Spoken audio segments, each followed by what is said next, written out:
Mesdames et messieurs, comme vous le savez, nous sommes avec Tange Tandian, propriétaire du site de People, VIPpeople.net, quelqu'un qui a abattu un travail exceptionnel pour le Grand Bal de cette année. Tange, maa ngi lay nuyu.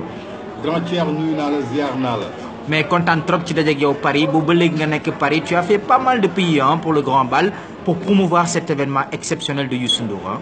C'est un réel plaisir de te retrouver. Tu sais que toi tu es un frère. ñoo bokk lépp maanaam dañuy daje ci lu nekk daal.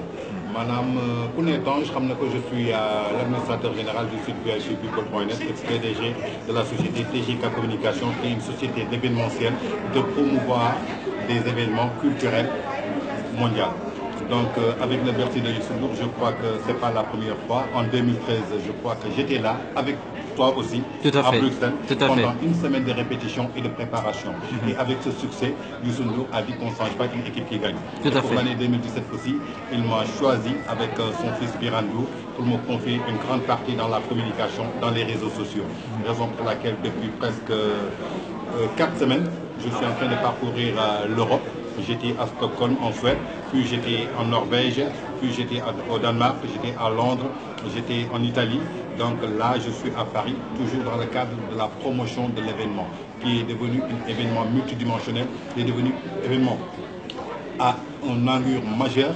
Donc muy benn événement boo xamante ni kenn dootu ko présenté keroog dama doon seetaan bàjjen ndeysaan mu ne Bercy dafa bokk ci juróomi ponk aduna ma ne ko billaay li tax mu wax ko sax xamatu ko. Absolument parce que Bercy tey dootul grand bal, Bercy dootul concert, Bercy tey lan la je crois que c'est une grande fête nationale de l'Afrique. C'est l'Afrique qui se réunit autour d'une grande salle ici à Paris. On sait que beaucoup de pays africains ont été colonisés par les Français. Aujourd'hui, si les Africains réussissent à maîtriser leur métier et leur art, à le promouvoir jusqu'à l'exporter dans ces pays, je crois qu'aujourd'hui c'est la fierté de tout un Africain, la fierté de tout un Sénégalais, plus particulièrement car c'est un fils du Sénégal, Youssou Ndour, qu'on ne présente plus par rapport à ses œuvres, Youssou Ndour qu'on appelle la mégastar, Youssou Ndour qui a montré toutes ses preuves, Youssou Ndour qui a exporté la culture de son pays partout à travers le monde. Aujourd'hui, si cette personne vient à Paris pour faire un événement multidimensionnel comme ça, je crois que tout Sénégalais doit être fier et se battre pour la grande réussite de cet événement. Donc en première position,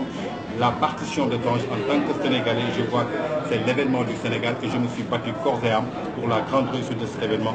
Et Inch'Allah, l'événement a déjà pris un grand succès partout à travers le monde. Tange, à 2 semaines de l'événement, solde out, il n'y a plus de tickets. Tu as assisté à plusieurs Bercy, mais beaucoup de personnes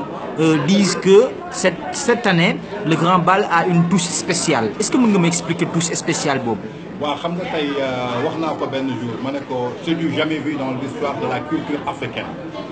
ku nekk joué na Bercy xam nañu salle mythique la ku fa taxaw xamal ni àdduna wërngal këpp milieu culturel yëpp ñu ngi lay bàyyi xel Youssou Ndour yàgg na joué Bercy muy premier Sénégalais bu njëkk a joué Bercy mais il n'a jamais fait à 14 jours de l'événement sold out des tickets musul am ci àdduna. Donc c'est la première fois yàlla jagleel ko muy en 2017 parce que Bercy moo dem ba toll benn engouement boo xamante ni dootul fetu Sénégal maanaam fetu mondial la fetu Afrique la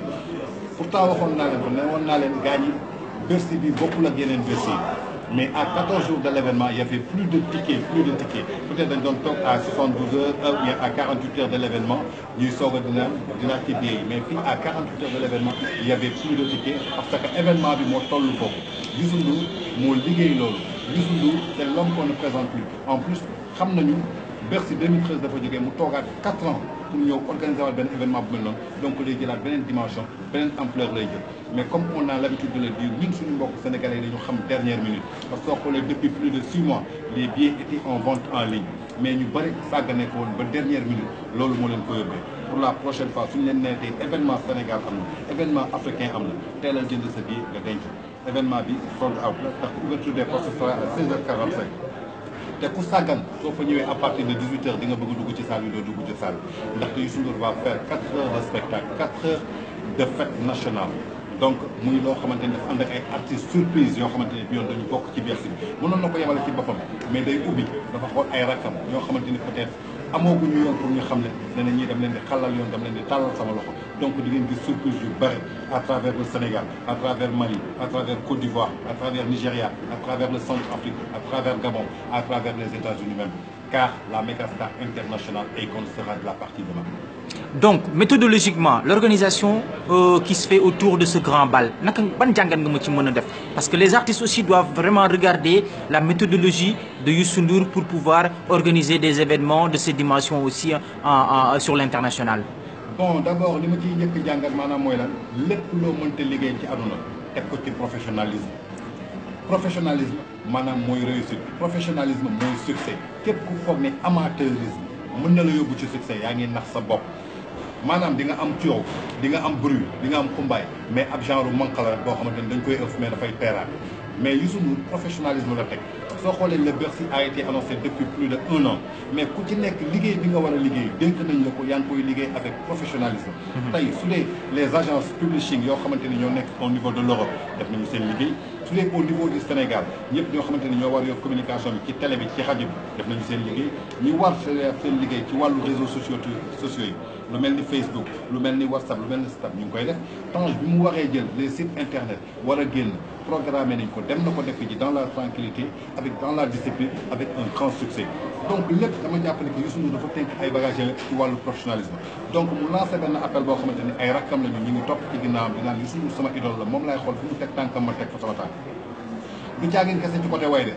way kese yóbbuwul nit fenn dafa am organisation bu nekk ci ginnaaw organisation maanaam mooy c'est le staff qui est le staff c'est le management c'est la communication l'administration c'est l'administration ñooñu da ngay xool ñoo xamante ni dañ ko jàng mën ko te mënuñu way nga xamante ni loolu kese mooy seen liggéey nga dénk leen ko lu question ni ko damay def musique sama rakk nga fii sama xarit nga fii sama jarbaat bés boo leen dénkee say mbir dañ lay yàqal parce que àdduna du neex ba ñu wax la dëgg parce que ñu ngi xool saa su ne li la neex da ngay xool koo xamante ni xoolul li la neex mi ngi xool lan mooy développer sa carrière di développer carrière am tant tey suñ ko dénkee communication